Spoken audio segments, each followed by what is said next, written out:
Welcome to this week's lesson segment on Weekly Outdoor Plus, brought to you by Barbershop, 2400 Church Street, Stevens Point, where they have the most wide variety of vacuums, sewing machines, and parts you could need, and great service to go along with it. So get your notebooks and pencils out, because it's time for your lesson segment with myself, Jase Hintz, and Weekly Outdoor Plus. Hey guys, today I'm going to talk to you guys all about your bow arm. No matter which hand you are, I'm going to use my left arm as my example because I'm right-handed. And we're just going to talk everywhere from basically your neck down, starting from square one. So when you pull back, a lot of this is kind of review. It's going to be, first thing is your grip. You got to think about how you're going to hold your bow. Before you even pull back, you got to get ready, think about it, figure out exactly where you want it, all right? You want your hand basically to be at a 45-degree angle, almost like a thumbs up, almost like a stop sign right in the middle there, so you can use your power position, you can use the center of your hand. All right, you got to find on the inside of your lifeline here, more towards your thumb, and you got to find where it's going to be the strongest position for you, no matter how you hold your bow. All right, so first thing, get your grip ready. Next, you're going to pull back. When you pull back, you want to come up and come down on the target. All right, so when you're down on it, you can relax, get your shoulder nice and low. You don't want it up and tight because then you're going to start shaking. You got to get it nice and low. Drop them down in there. As soon as you got that bent down, you want to make sure you have a slight bend in your arm. Not too much though, you don't want to, too far, because that's going to, again, you're using all your muscles then. You want to have it nice and straight, all right? Now that you have all that, next thing you got to do is worry on your release, all right? The biggest thing people do when they take your shot, you take that shot, you look for your arrow, you try to figure out where it went, they focus on their back arm coming back, which is good, but you want to really focus on going through your target, going through your shot. It's like a follow through in basketball. I mean, it's like any kind of sport you could possibly play, you need to have a follow through in it.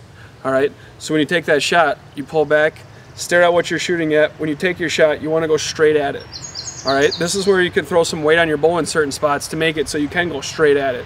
When you shoot, you don't want your bow going up, ever. If it ever goes up after your shot, not a good shot. That's not what you want at all. Throw some bigger stabilizer on it, throw some back weights on it, anything you can do so you can make it so when you shoot, it goes straight forward.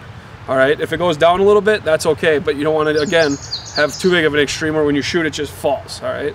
Then it's too heavy for you, and that's not right either.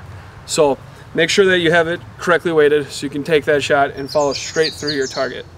All right, those are just the little things right here that I think could probably make the biggest difference in your shot, can make you a very successful archer no matter what kind of release you're shooting, no matter how talented you are, no matter how long you've been shooting.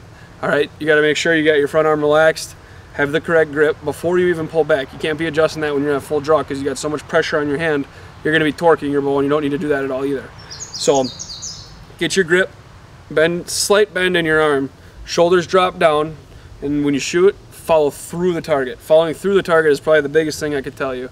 A lot of people don't do that. A lot of people worry about where their arrow went and everything. The arrow is where it is. You can't move it, all right? So when you take that shot, straight through the target, follow through, it'll be where you're hoping, and hopefully this will help you out a little bit. I mean, it helped me out a lot, helped my archery partner out a lot, and it really just little things like that can really help you become what you want to be and finish killing that deer or turkey or whatever you're doing. So again, try it out, see if it works for you. It should. If not, we'll work on more stuff in the weeks to come. All right, I'd like to thank Barbershop again. Always nice to have a fellow guy like Norm to help us out with our vacuum cleaner problems, knife sharpening, anything you need. Stop on down, visit them, be more than happy to meet you. All right, as always, you guys, have a good week.